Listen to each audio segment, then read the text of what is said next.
This is the Business of Apps podcast, bringing you actionable insights from the leaders of the global app industry and the world's fastest growing apps. You can find more app news, data and analysis over at businessofapps.com. Welcome to the Business of Apps podcast. On this show, we invite app industry professionals to cover various topics. We promise to do our best to keep it both insightful but brief. In this episode, we have Luke Taylor, COO and Founder at TrafficGuard. Luke, welcome to the Business of Apps podcast. Thanks, Art.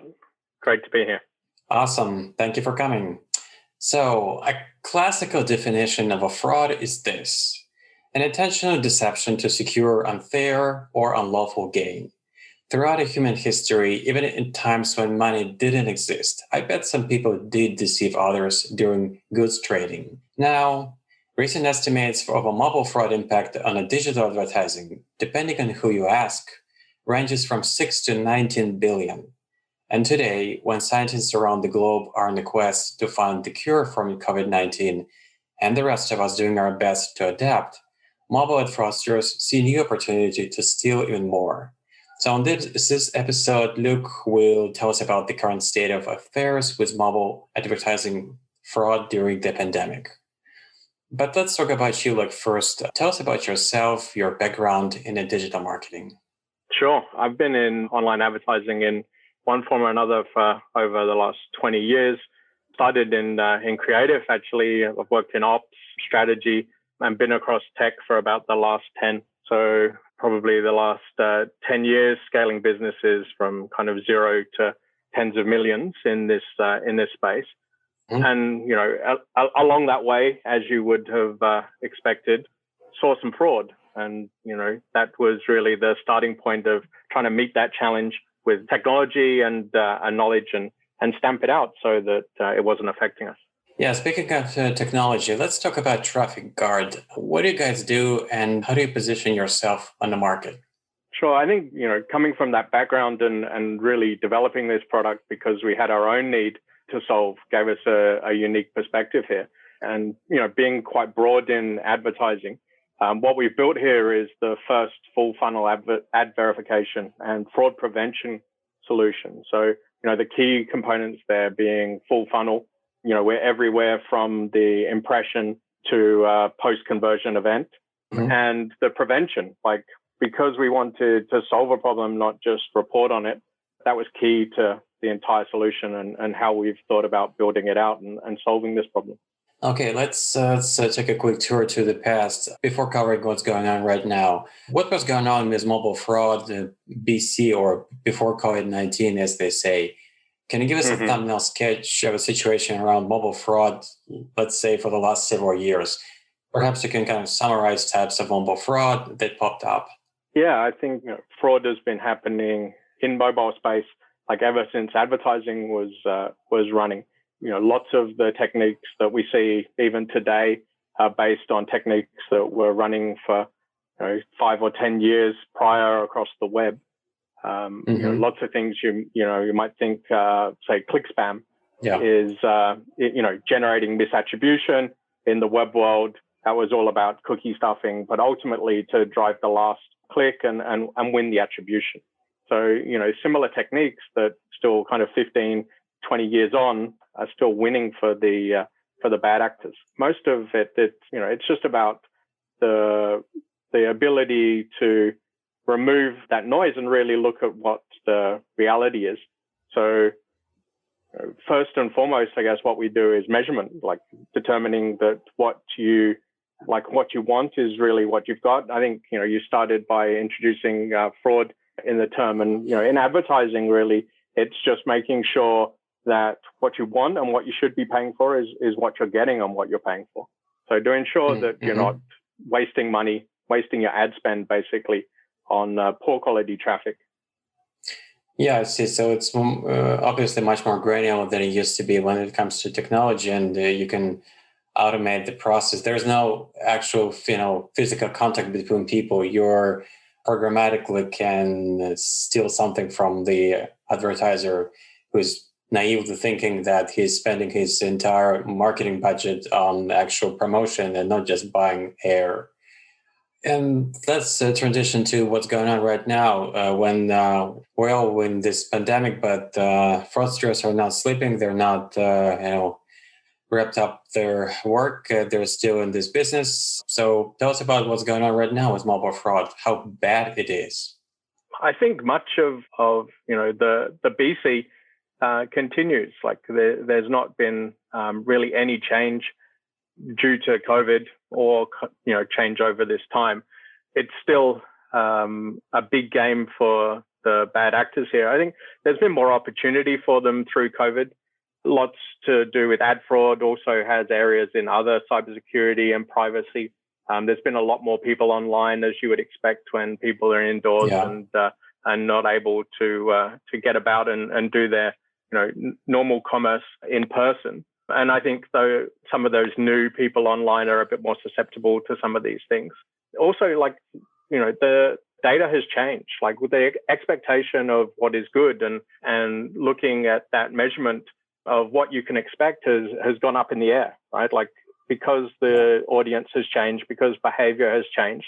It's very hard to just look at it on an analytical basis and compare it to like last month or last year.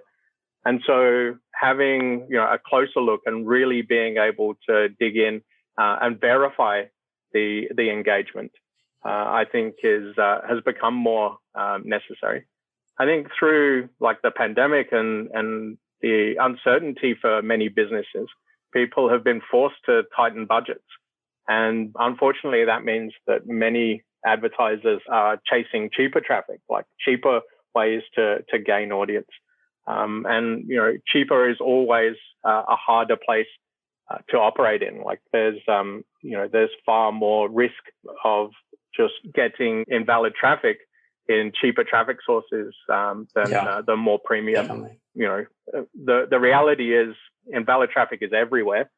Fraud is everywhere. It's even hard for the premium sources to keep it at bay. But definitely when you're trying to look for a bargain, it's buyer beware. And I think that even now we're still seeing high volumes of just general invalid traffic. So this is the type of traffic that everybody really should be filtering out, like the bots that declare themselves, or users that don't have valid user agents, or IPs that are based on hosting companies. Like this should be very trivial things, but still high volumes of that traffic even now.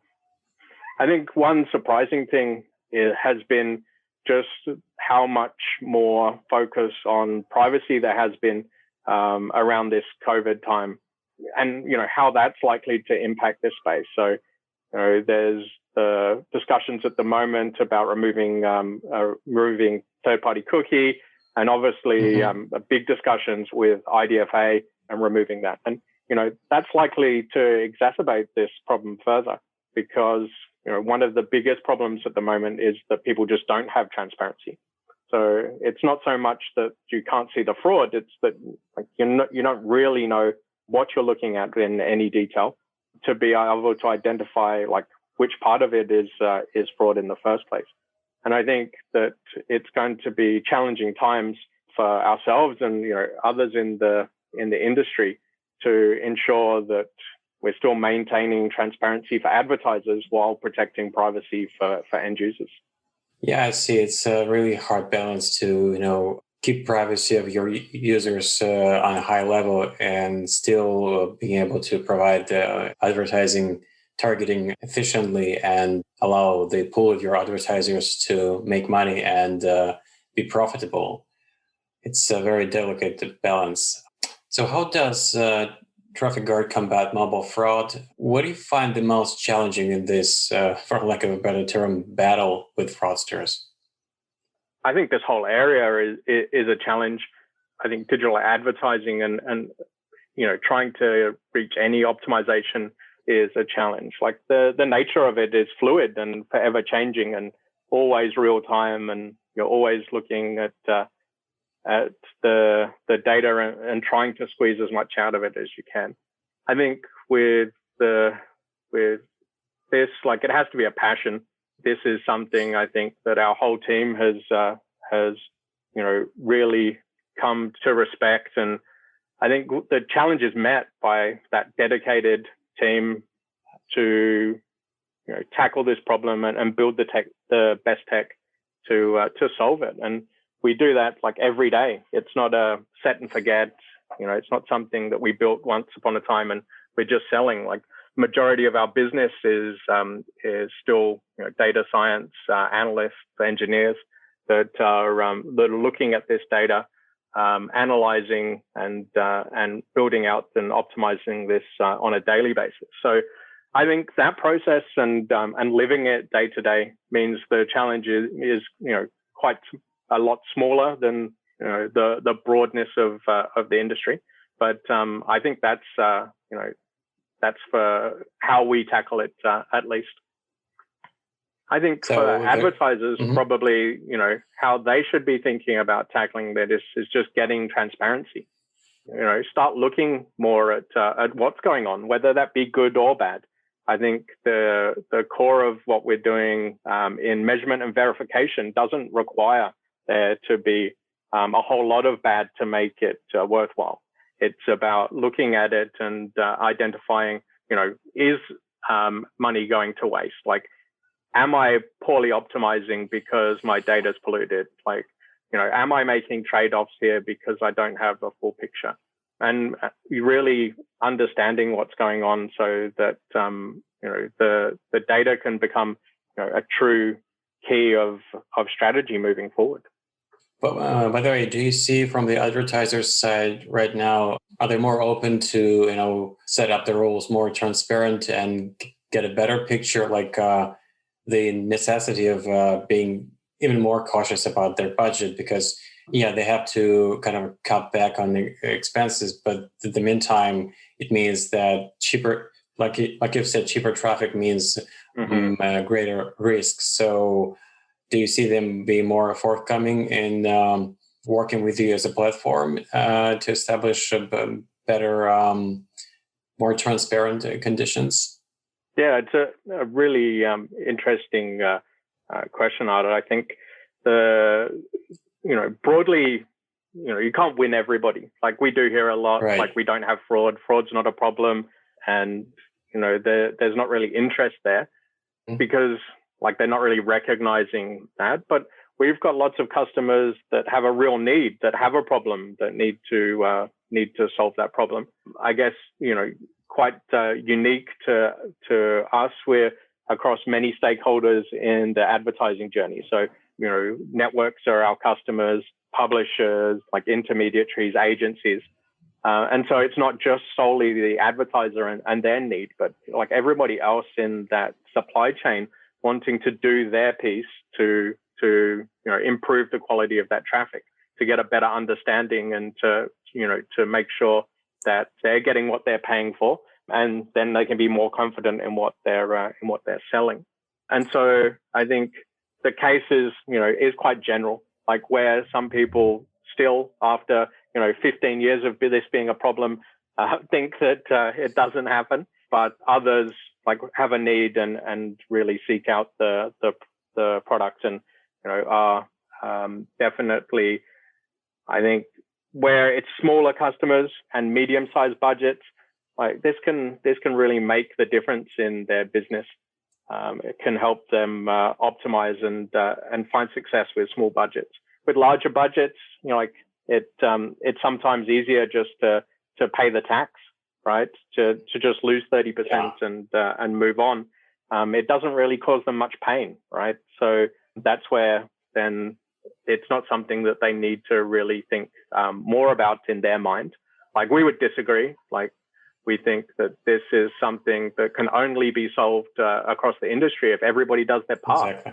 Like the first step is to do your own bit, like look after yourself. Like, if you're buying traffic, make sure that what you're buying is correct. Because like for every dollar that those advertisers let go, that's going to a fraudster. Like that's keeping them alive so that they can now take money off of somebody that, would prefer not to give up on the task and give them their 30%.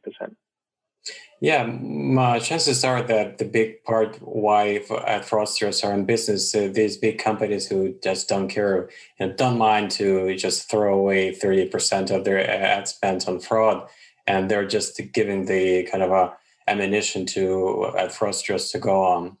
And that's been really, much of our aim here is in that prevention piece to stop that flow of money, to make sure that the attribution doesn't happen, to make sure that the bad actors are not getting rewarded, so you can try and put an end to it, because disrupting their means to monetize this is the only way to tackle it. Like, it's not going to go away otherwise. Right. Perhaps you partially answered this question, but still, if you take a bird view on mobile advertising industry, what do you think should be and can be done to radically move the needle in stopping mobile ad fraudsters in their tracks? How do you see the future of mobile ad fraud? Presumably no future for mobile ad fraud, but that's just unreasonable expectations. So what do you think? I think anywhere that there's money, there's going to be some aspect of fraudulent activity. So, I think that in some form it's going to exist. But I think today we could be doing more. Yeah, like as I said, the first step really is to look at your own and do your own bit. There's lots of calls to arms. Generally, like, everybody come together, but I don't think it's everybody doing it as a group, but everybody doing it as an individual, and that collective power that I think is going to make the change. But I think the first step for everybody is just get transparency. Like, where we start with many clients is just an audit, right? So it's just looking, let's see, what is there, what are the threats, where are the vulnerabilities, and putting a strategy in place of how to tackle that. And, taking this as serious as any other form of venture that you would look in your digital advertising or digital marketing efforts, and seeing it as a form of optimization, right? Like, ultimately, budget is going to waste. Data is polluted. So let's take this as an opportunity to increase the value of your data, and the return of your ad spend. Yeah, it comes down to making what we people do really best, cooperating on a big scale. This is how we build this civilization. This is how we can tackle big scale problem like mobile ad fraud is one of them. Okay, so now we're in the section of the show where I'm asking just a few quick questions to get a better picture of my guest. So here they are. Are you iOS or Android person? I've got an iPhone at the moment, but I've had numerous Androids as well. So I'd probably say Apple. All right, I see. Do you remember your first mobile phone pre-multi-touch era from those days? It would have been a Nokia, like 16 something or other, I think, like one of those bar phones. Okay. Well, what is your favorite mobile app today? I think one of my favorites is 1Password, because it's simple and keeps everything safe and secure, like on mobile. Like, I remember when I first got the mobile phone, and it was so hard to have passwords, secure passwords, but it just makes it easy even on the go. Okay, so when you're looking at your phone on the apps you have on it, what kind of new app technologies are you most excited about? What are you waiting for from the not this probably upcoming iOS iteration? Probably something on the hardware side. Yeah, I think on-device ML is really interesting at the moment. I think pushing more to the device and making more decisions there is not only more economical, but is also improved privacy. Like, the less amount of data that leaves the device, the better. And so if decisions can be made locally, and the end user still reaps all of the benefit, but in a more secure fashion, I think that's a big thing of the future. Got it. That's important point. And probably one day Siri will be living completely on the device, except, checking out the wiki or internet for some specific information. Otherwise, she will be just like a real human being on your smartphone. Okay, so that was my last question to you. But before I let you go, how can people get in touch with you and know more about what you do? Sure. I think the easiest way is just come to our website, TrafficGuard.ai, or find us on social media. We're pretty frequent posters on many of the platforms. So I'm happy to engage with anybody interested through either channel. Awesome, Luke. Thank you. Thanks a lot for coming on our show and spending just a few minutes with us. Thank you. No, you're welcome. Thank you, Art. Bye-bye. And that was Luke Taylor, COO and Founder at TrafficGuard. To listen to more episodes, subscribe to our podcast on iTunes, Spotify, and Stitcher. Just search for Business of Apps and you will find us easily. Once you subscribe, you will be able to get new episodes on your smartphone, tablet, or computer as soon as we release them. And please don't forget to leave us a review and comment. It is highly appreciated. And all episodes will also be available on businessofapps.com. See you next week. Bye. This is the Business of Apps podcast, bringing you actionable insights from the leaders of the global app industry and the world's fastest growing apps. You can find more app news, data, and analysis over at businessofapps.com. Thank you for listening to the Business of Apps podcast. For more, head on over to businessofapps.com.